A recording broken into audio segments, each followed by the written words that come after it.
सहनावतु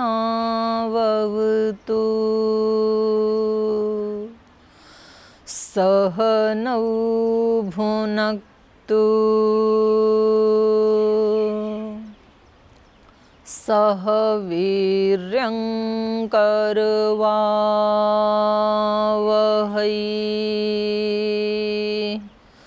तेजस्विनावधीतमस्तु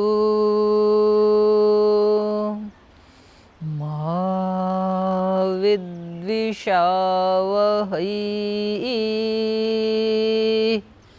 ओम शांति शांति शांति।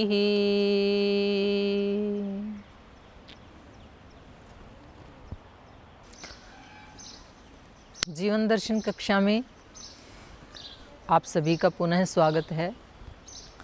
और जैसा कि आप सबको विदित है, इस कक्षा में हम ज़्यादातर प्रश्नोत्तर लेते हैं। बीच बीच में हम अपनी बात भी बताते हैं, पर जो जिज्ञासाएं होती हैं, जो श्रोताओं की शंकाएं होती हैं, उनको भी साथ साथ लेते रहें तो फिर यात्रा साथ साथ चलती रहती है। नहीं तो हम कुछ बताते हैं, उनकी शंकाएं फिर वो अंदर रहती हैं, तो फिर वो आगे यात्रा हो नहीं पाती है, तो ये बैरिकेड होते हैं। तो आज के प्रश्नोत्तर में अपने ही वैदिक कन्या गुरुकुलम में पढ़ने वाली ब्रह्मचारिणी रीता जी, इनके कुछ 2-3 प्रश्न हैं। तो यहाँ ये दर्शन से पहले एमए करके आई हैं और यहाँ आकर के इनको लगा कि मैं वेद दर्शन इसको विस्तार से पढूं, जानूं अपने ऋषियों की संस्कृति को। तो ये एमए करके आई थी। दर्शन से डायरेक्ट एमए भी कर सकती थी, लेकिन हमने इनको कहा कि नहीं, आप बीए से पूरा पढ़ो, 3 साल बीए का सिलेबस, फिर एमए करो। तो इन्होंने पुनः एमए करने के बाद अब बीए में एडमिशन लिया है। तो इनकी इच्छा है कि मैं अपने ऋषियों की विरासत को जानूं। तो यहाँ ये पढ़ रही हैं, यहाँ देवप्रयाग में मेरे साथ आ गई थी। तो ये जो हमारा प्रश्नोत्तर का कार्यक्रम चलता रहता है प्रतिदिन, तो इनके कुछ प्रश्न हैं। तो रीता जी, आप अपने प्रश्न पूछ लीजिए, आपका जो भी है। दीदी जी, आपने कल बताया था कि एक यहाँ पे जोर से बोलो थोड़ा, तो औरों को भी सुन जाएगा आपका प्रश्न। आपने कल बताया था कि यहाँ पे गुरुकुल में एक कुत्ता है जो मतलब आपको देखने में लगा कि वो कोई साधक आत्मा है। तो अगर वो साधक आत्मा है तो वो भोग योनि में उसका जन्म क्यों हुआ? उसको मतलब और अच्छा कोई। तो इनका प्रश्न है, जो कल वाली कक्षा में हम चर्चा कर रहे थे, जड़ भरत की हम चर्चा कर रहे थे। कल किसी का ये प्रश्न था कि यदि हम अध्यात्म मार्ग में चलें और हम लक्ष्य तक नहीं पहुँचे तो हमारी क्या गति होगी? कहीं वो हमारी आधी की हुई जो साधना है वो ऐसे नष्ट तो नहीं हो जाएगी जैसे कि हवा के झोंके से बादल नष्ट हो जाता है। तो ना हम संसार के काम के रहे, ना हम अध्यात्म के लक्ष्य पर पहुँचे, तो बीच में ही कहीं अटक गए, ऐसा तो नहीं हो जाएगा। तो इसके उत्तर में कल बताया गया था गीता का आधार लेकर के कि न ही कल्याणकृत कश्चित दुर्गतिम तात गच्छति। जो कल्याणकारी कर्म करने वाला है ना, उसकी कभी दुर्गति नहीं होती, कभी भी उसके किए हुए का नाश नहीं होता है। तो इसके परिप्रेक्ष्य में हमने जैसे भर्तृहरि का उदाहरण दिया था कि वो राजा थे, फिर राजा से उनको वैराग्य हुआ, कुछ घटनाएं ऐसे जीवन में घटी, तो वो ऋषि बन गए, उन्होंने संन्यास ले लिया और फिर उन्होंने वैराग्य शतकम माने वैराग्य की पराकाष्ठा पे गए। वो एक पुस्तक लिखी जिसमें 100 श्लोक हैं, वैराग्य शतकम। और इतना वैराग्यवान होने के बावजूद एक हिरण के बच्चे से उनका राग हो गया। मतलब राग तो क्या कहेंगे उसको, करुणावश वो उसका पालन पोषण कर रहे थे। और जब वो इस जीवन से, इस संसार से जाने लगे तो उसका स्मरण आ गया और उसके फलस्वरूप जो है उनको अगले जन्म में हिरण बनना पड़ा। तो इनका कहना ये है, और ऐसे ही मैंने यहाँ एक कुत्ता रहता है उसका भी उदाहरण दिया। ऐसे ही मैंने बताया था कि महर्षि रमन के यहाँ एक गिलहरी रहती थी और एक कुत्ता भी रहता था। और ऐसे ही मैंने बताया माता अमृतानंदमयी के यहाँ भी मैंने देखा 2 कुत्ते हमेशा उनके साथ रहते हैं, ध्यान करते हैं वो। तो इनका कहना ये है कि यदि वो साधक आत्माएं हैं, जैसा कि मैंने बताया था कि कई बार अच्छी आत्माएं भी मनुष्येतर योनि में चली जाती हैं, उसमें अंतमति कारण बन सकती है, जैसे कि जड़ भरत के लिए अंतमति कारण बन गई, अंतिम समय उसका ख्याल आ गया। तो अंतमति सो गति, ऐसे जो हमने सुना है गीता में। तो एक तो ये कारण होता है कि अंतिम समय ख्याल आ जाता है, या फिर ये होता है कि उन्होंने साधना तो की पर पीछे का कोई कर्माशय बहुत स्ट्रॉन्ग था, उसको अभी वो नष्ट नहीं कर पाई, और उसके परिपक्व होने के कारण उनको कुछ समय के लिए किसी अन्य योनि में जाना पड़ता है। तो अब इनका प्रश्न ये है कि यदि उन्होंने इतनी साधना कर ली थी तो थोड़ी सी भूल के कारण, मतलब हिरण की सहायता करने के कारण, उनको मनुष्यतर हिरण योनि में क्यों जाना पड़ा, या कुत्ता आदि योनि में क्यों जाना पड़ता है उस आत्मा को। यदि वो आत्मा साधक है, योगी है, उसने इतनी साधना की है, तो भगवान जी को इतना तो ख्याल करना चाहिए कम से कम कि भाई इतनी साधना कर ली तो छोटी सी त्रुटि की है, तो अब इनको उस योनि में क्या भेजना। और दूसरा ये पूछ रही हैं कि ऐसे तो फिर कोई किसी की हेल्प ही नहीं करेगा, क्योंकि जब ऋषि वहाँ जा रहे हैं और हरिणी छलांग लगाते समय उसका देहावसान हो गया, अब वो छोटा बेबी है, हिरण का बच्चा, तो ऋषियों को तो करुणा करनी ही चाहिए, तो उन्होंने तो करुणा के वशीभूत होकर के उसको उठाया था। तो यदि उसके कारण ही उनको ऋषित्व से हिरण योनि में जाना पड़ा, तो फिर तो क्या हेल्प करना ठीक नहीं है क्या, किसी की सहायता नहीं करनी चाहिए हमें। तो ये इनका प्रश्न है। तो इसका उत्तर ये है कि जो उन्होंने ऋषित्व के लिए साधना की ना, वो उनकी साधना नष्ट नहीं हुई, वो एज इट इज़ बनी रही। पर ये भी भगवान का जो नियम है, जो रित नियम होते हैं ना, वो सबके ऊपर बराबर लागू होते हैं। वो ऐसा नहीं कि भाई ऋषि ने अगर मरते समय कुछ गलत भी याद कर लिया तो अब उनके ऊपर थोड़ी तो कृपा करें, तो उनको तो निम्न योनि में क्या भेजना। और अगर किसी ऐसे व्यक्ति ने अंतिम समय में ऐसा कुछ स्मरण किया जिसने जीवन भर साधना नहीं की थी, तो उसका तो कर्माशय ही ऐसा है, तो चलो उसको तो भेज ही देते हैं, ऐसा नहीं होता है। तो जैसे मैंने कई बार आपको बताया है कि इस सृष्टि में जो रीत नियम काम करते हैं वो सबके लिए एक ही जैसे होते हैं।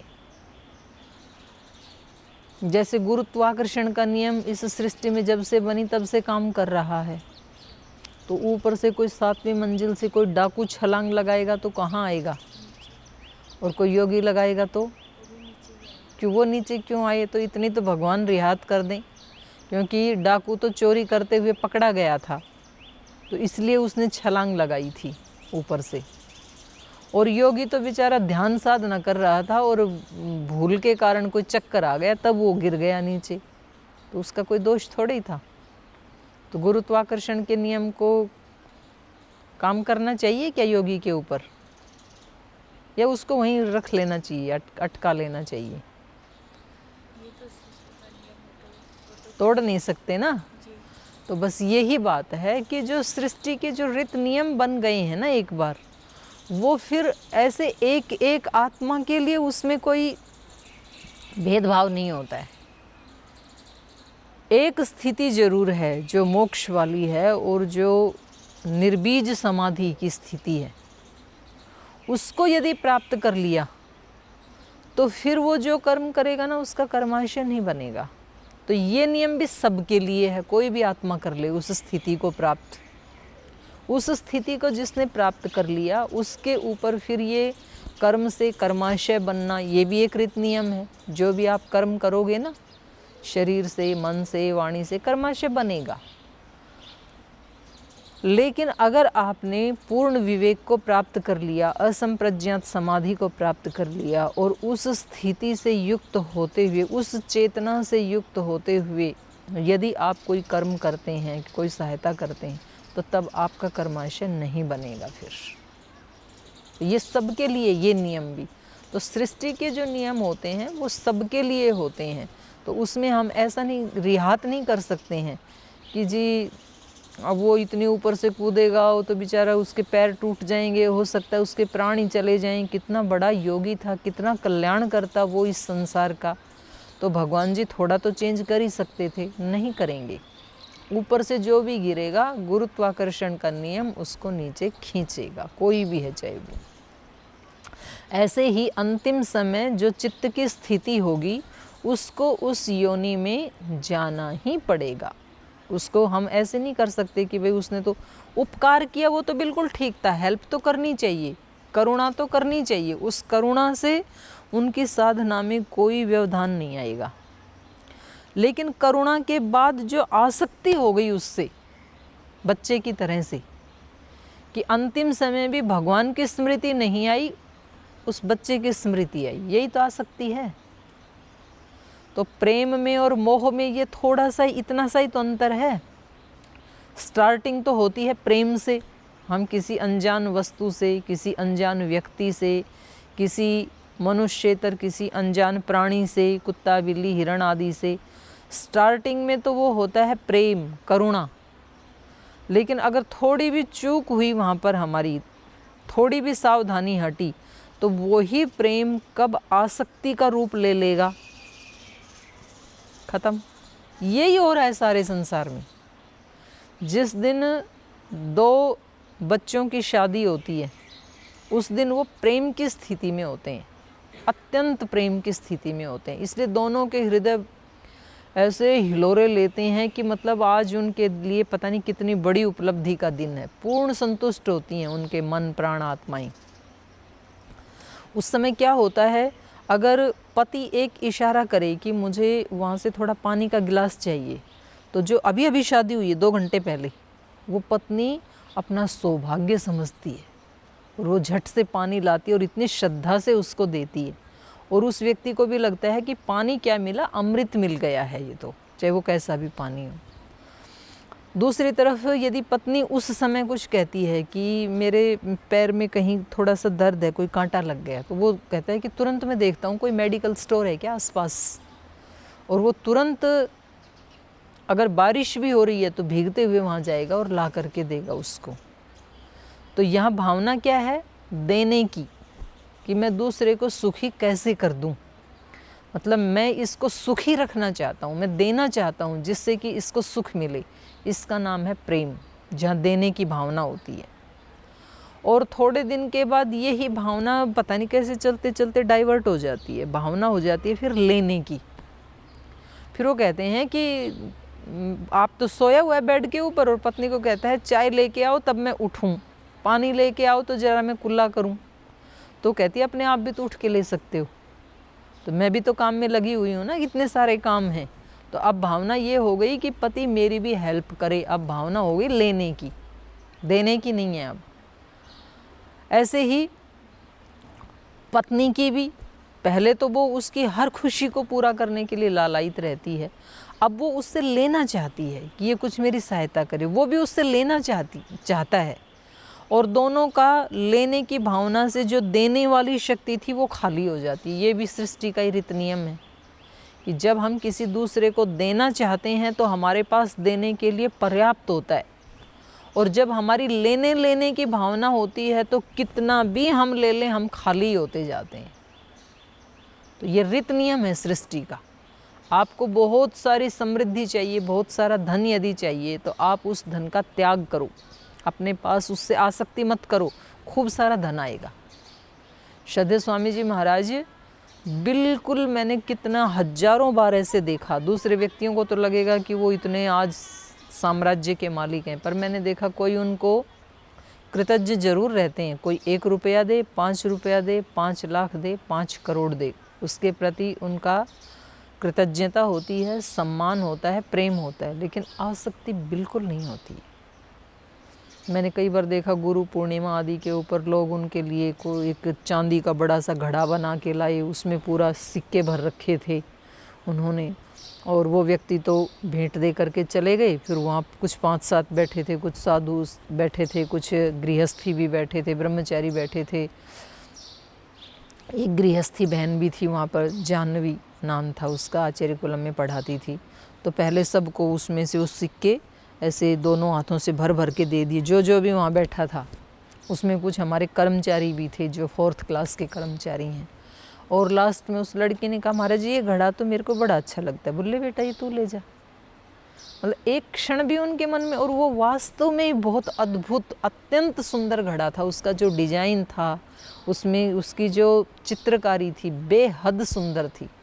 तो किसी भी व्यक्ति का, साधारण व्यक्ति का मन ये नहीं करेगा कि मैं ये किसी को दे दूं। और उनको कोई फ़र्क ही नहीं पड़ता है, कोई सोने की भेंट लाए, कोई चांदी की लाए, कोई और ऐसी कीमती कोई बढ़िया ब्रांड की वस्तु लाते हैं। कितने लोग मोबाइल लाते हैं, पेन लाते हैं, महाराज जी अपने पास रखते ही नहीं है। और ये भी नहीं करते हैं कि ये तो मेरे को उस स्पेशल व्यक्ति को देना है, ऐसा भी नहीं करते। उस समय जो भी सामने है उसी को दे देते हैं। तो ये अनासक्ति का भाव जितना रहेगा ना, उतना व्यक्ति के पास खूब आता है। उनके पास लेने का भाव नहीं है, देने का है कि दे दो सब। तो इसलिए उनके चारों तरफ से जो है ना प्रकृति उनको दे रही है। और जब व्यक्ति में लेने का भाव आ जाता है कि कहीं से भी कुछ लोग होते हैं, यहाँ से गिफ्ट मिली उसको भी दबका के रखो, ढक के रखो, कोई देख ना ले, वो भी रखो। फिर वो 5-7 महीने में बस वो 5-7 गिफ्ट ही रहेंगी सारी ज़िंदगी। फिर कोई देना ही बंद कर देता है, क्योंकि आपने उसको आगे चलाया ही नहीं ना। तो इसका मतलब आपका मन रोगी हो गया। तो यदि आपको निर्धन बनना है तो फिर चारों तरफ से लेने की कोशिश करो। तो पति पत्नी जैसे ही थोड़ा सा आगे उनका जीवन बढ़ता है तो दोनों एक दूसरे से लेना चाहते हैं। और लेना चाहते हैं तो ना पत्नी के पास है देने के लिए, ना पति के पास है। और फिर उनके होते हैं झगड़े, क्योंकि जब मेरे पास है ही नहीं तो मैं दूँ कहाँ से। तो कहती पहले तो आप बड़ा सम्मान करते थे मेरा, पहले तो बड़ा मेरे को महत्व देते थे, आजकल तो मैं आपको ऐसे लगने लग गई। तो पहले तो उसके पास था देने के लिए, शक्ति थी, प्रीति थी, गौरव था। आज उसके पास है ही नहीं, वो खुद ही बेचारा खाली है, भिखारी है। तो ऐसे पति बोलता है, जब तू आई थी तब तो मेरे को देवता समझती थी, आज तू मेरे से झगड़ा करती है। तो उस समय तो तेरे उसके पास देने के लिए बहुत था, तो इसलिए वो देती थी। आज वो भी खाली है, तो अब दोनों भिखारी हो गए। तो एक भिखारी दूसरे से मांगेगा तो क्या मिलेगा? खाली। और फिर झगड़े होंगे, मिला नहीं ना, और दोनों खाली हैं। तो हमें ये, और मांगना उसी से ही है। अब इस व्यक्ति को कोई बताए कि भाई इसके पास नहीं है तो तू दूसरे से मांग ले। दूसरे से मांग ले मतलब भगवान से मांग ले, अपने सास ससुर से मांग ले प्रीति, अपने बच्चों से मांग ले, किसी दूसरे को से बना ले। अब तू इसके पास खाली हो चुका है, जितना इसके पास था ये दे चुका है तेरे को। बोले नहीं, इसी से ही चाहिए। यदि ये मेरा पति है तो इसका ये कर्तव्य बनता है कि ये मेरे को ऐसे खुश रखे। अब वो कहता है मेरे पास खुशियाँ नहीं हैं, दे चुका सारी में। अब किसी दुकान पे जाके आप बोलो कि जी हमारे को तो यहाँ से 1 किलो सोना चाहिए, सुनार की दुकान पे, वो कहता है कि भाई मेरे पास तो जितना था आज मेरी दुकान में केवल 100 ग्राम बचा है, बाकी है ही नहीं, तो आप किसी दूसरी दुकान से ले लो। बोले नहीं, आपकी ही दुकान से लेना है मुझे। तो मिल जाएगा क्या? नहीं मिलेगा, क्योंकि है ही नहीं।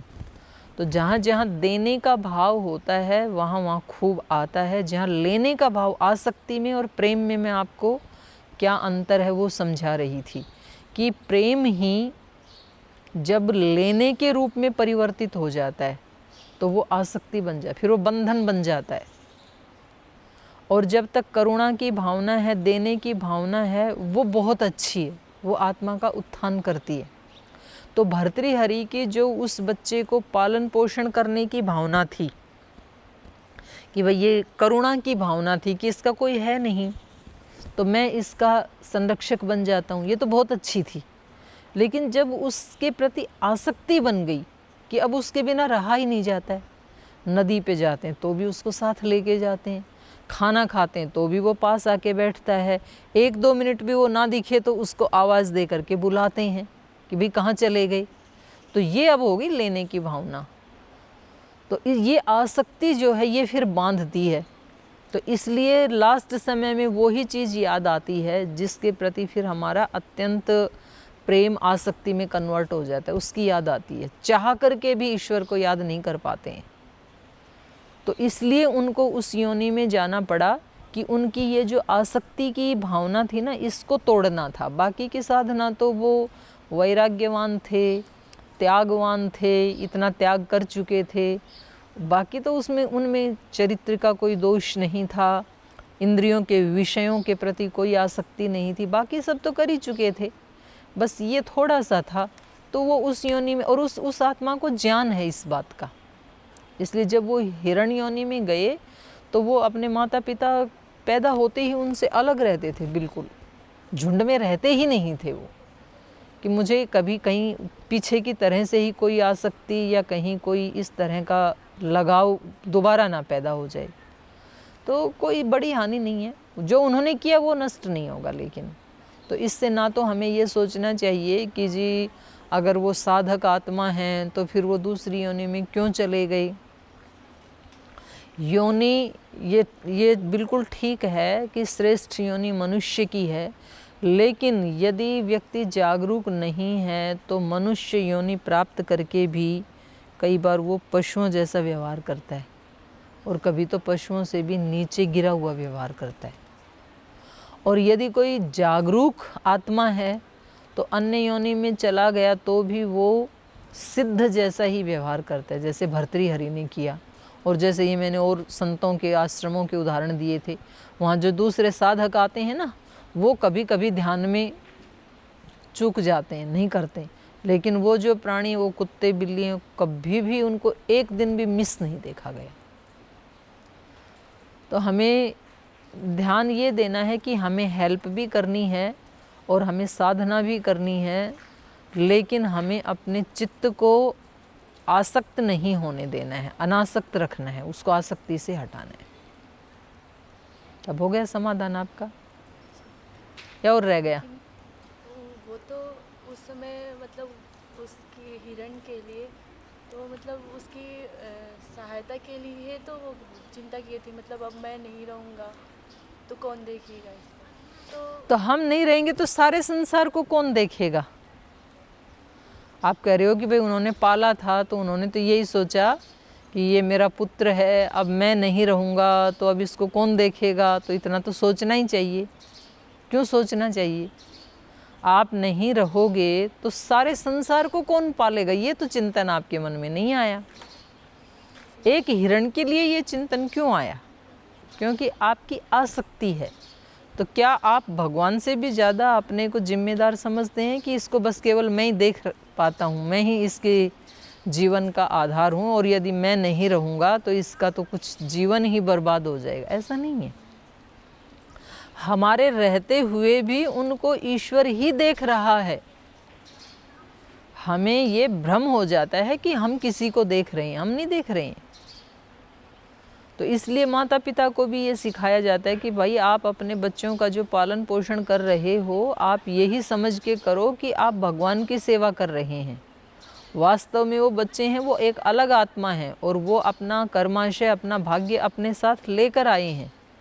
बस आपको भगवान ने जितना जिम्मेदार बनाया है उनको आगे बढ़ाने के लिए, निमित्त बनाया है, वो निमित्त इतना ही है कि आप उनको ठीक संस्कार बता दो। ये आपकी जिम्मेदारी है, आप इसमें निमित्त हैं।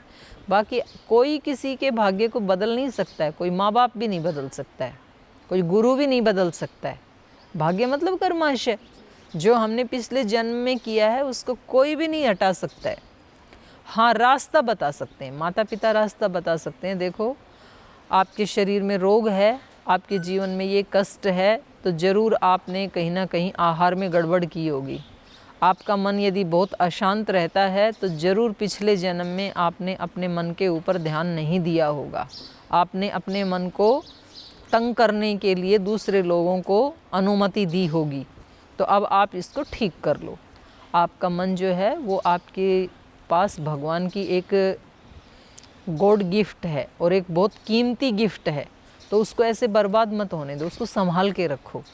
जब कोई बड़ा व्यक्ति हमें कोई ऐसी बहुत एक्सपेंसिव गिफ्ट देता है तो उसको हम कैसे रखते हैं?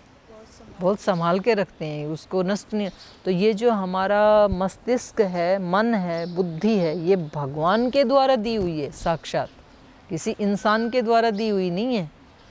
और ज्योतिषाम ज्योतिरेकम, बहुत शक्तिशाली गिफ्ट है, ये निहाल कर देने वाली गिफ्ट है। तो इसको हमें कैसे रखना चाहिए? संभाल के रखना चाहिए। ऐसे ठोकरों में ठुकराते थोड़ी रहना चाहिए।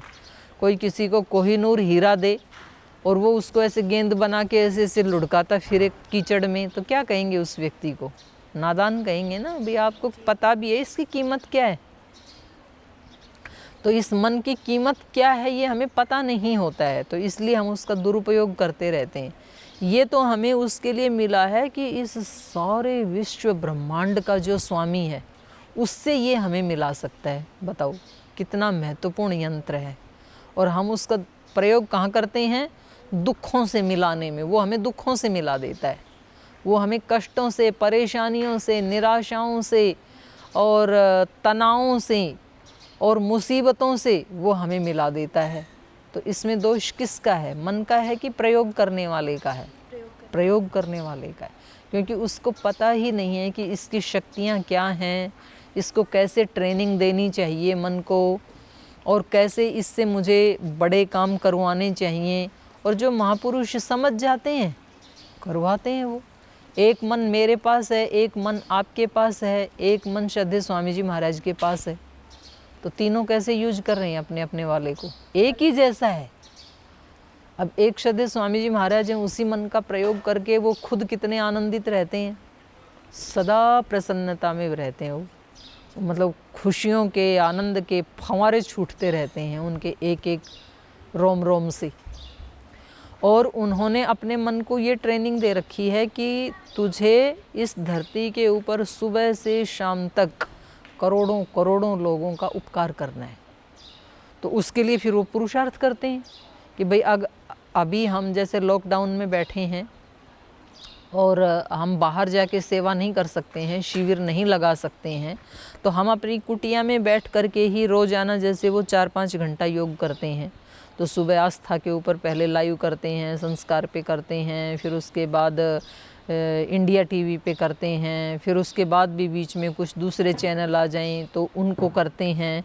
फिर वो करके भी ऐसे नहीं सोचते हैं कि चलो जिनको देखना है वो देख लेंगे, नहीं देखना है वो नहीं देखेंगे, नहीं।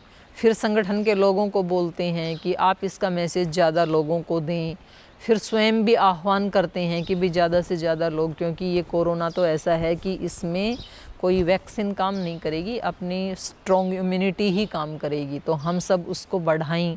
और क्योंकि अब तो सब घर में हैं तो कोई ये भी नहीं कह सकता है कि जी योग के लिए टाइम नहीं है। तो कम से कम आज जब सुबह स्वामी जी महाराज का शिविर लाइव चलता है तो 1 करोड़ लोग जुड़ते हैं। 1 करोड़ से भी ऊपर हो गई, मैं कल देख रही थी, 1 करोड़ से 672 लोग ऊपर हो गई। तो ये जो 1 करोड़ लोगों का उपकार है ये उन्होंने किससे किया? अपने मन की प्रेरणा से। और एक हमारा मन है कि हम अपने वाले उस मन से अपना भी उद्धार नहीं कर पाते हैं, दूसरों की तो बात छोड़ो। हम खुद ही डिप्रेशन में रहते हैं, हम खुद ही परेशान रहते हैं, खुद ही तनाव में रहते हैं, खुद ही निराशा में डूबे रहते हैं कि हमारे पास तो कुछ है ही नहीं। वही सेम मन है आपके पास, वही स्वामी जी महाराज के पास है। तो ये इंद्रियों को कैसे यूज करना है, उस गॉड गिफ्ट को हमें कैसे उसको प्रयोग में लाना, कैसे सदुपयोग करना है, तो इसके लिए हमें ज़्यादा से ज़्यादा जागरूक होना चाहिए। तो जो उनको यंत्र मिला था तो वो दूसरे के कल्याण के लिए नहीं, अपने कल्याण के लिए मिला हुआ है पहले, और फिर दूसरे का भी कल्याण करें। तो जो आपने पूछा ना कि जी वो तो ऐसे सोच रही थी कि भाई इसका क्या होगा, तो इसका तो वो होगा, हर आत्मा अपना भाग्य साथ लेके आई है। तो इसके पास भी तो वो यंत्र है जो ऋषि के पास है, तो करेगा अपना कल्याण। और उससे भी ऊपर परमात्मा तो है। तो वो सब इन पेड़ों का, इन पंछियों का, इन लताओं का, वृक्षों का और वन में रहने वाले सब प्राणियों का, सबका ख्याल रखने वाला तो वही है ना। नहीं तो हम कर भी क्या सकते हैं।